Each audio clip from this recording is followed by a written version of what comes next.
Good evening. You're watching the main news on HKIBC. I'm Edna. And I'm Isabel Wong. Let's take a look at tonight's top stories. Mega bridge linking Hong Kong to Macau and Zhuhai finally opens. A taxi driver in police headlock before his death, ruled to have been killed unlawfully.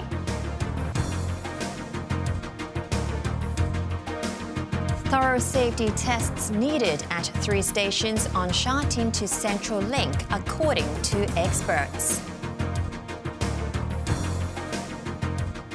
Apart from ferries, travellers to Macau and Zhuhai can also opt for buses as the mega bridge linking Hong Kong to the two cities finally opens today.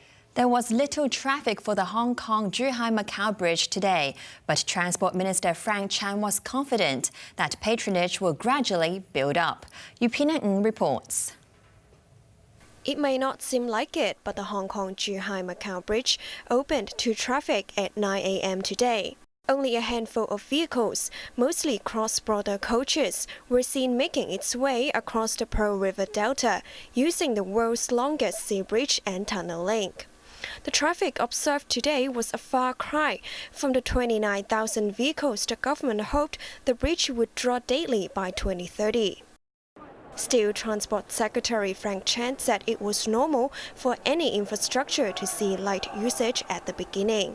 Some 30,000 tourists will be coming over from the mainland to Hong Kong. So we'll keep close watch of the situation and try to mobilize more resources and enabling our handling capacity and performance so as to give all Hong Kong citizens and passengers a pleasant traveling experience.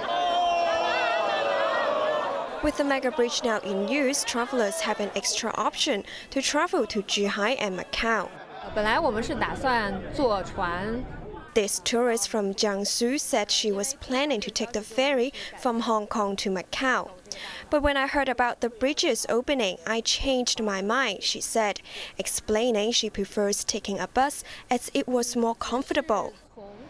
Except for those with special private car permits, most travelers are expected to utilize shuttle buses, which operate around the clock between Hong Kong and the two cities across the Pearl River Delta.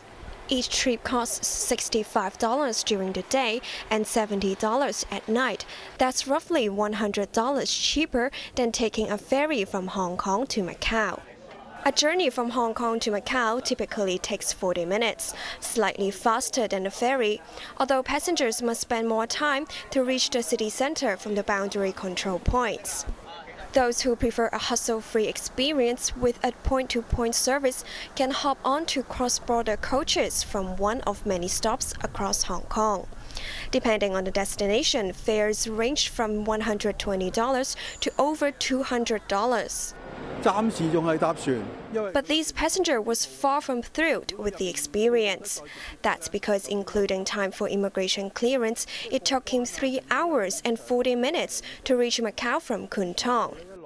Private cars are banned from the 55-kilometer link unless you hold one of 5,000 special permits, although more will be issued in the future. Alternatively, drivers could leave their rides at the Hong Kong boundary crossing before switching to the shuttle bus. Parking at the crossing will set you back $160 each day, and drivers must reserve one of around 330 spots in advance. A maximum of 3 days is allowed for each booking, after which the fees will be doubled.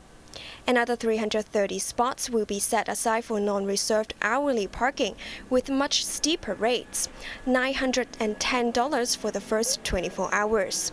Yupinam, HKIBC. A coroner's inquest has ruled that a 65-year-old taxi driver who died a month after being put in a headlock by police 6 years ago was killed unlawfully. The ruling by the 5-member jury means the officers involved in the incident could be criminally prosecuted over victim's death. Yupina Ng reports.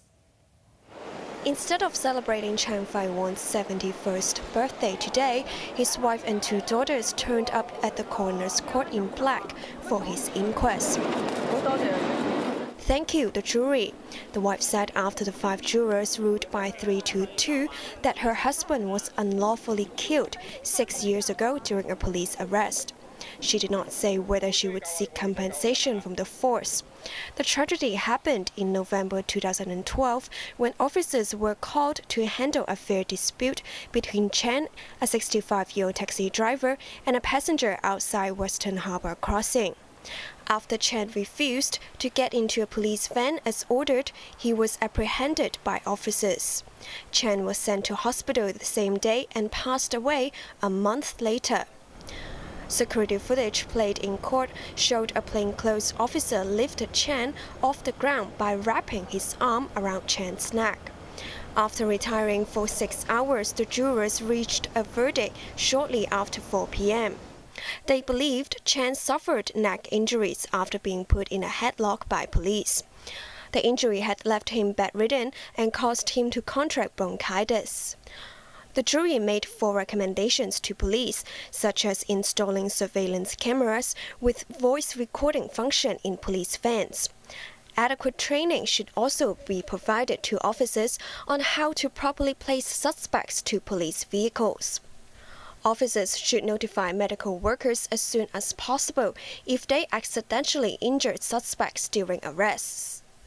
Coroner Ada Im said Chen's family had been under great pressure in the past 6 years trying to figure out what exactly happened to their loved one. Im said she hoped they could walk out of sorrow in the near future. Yupinam, HKIBC. Lawmakers blasted the government today over its failure to ensure contingency measures are in place following the West MTR service breakdown in history last week. Transport Secretary Frank Chan has pledged to review the contingency arrangements, but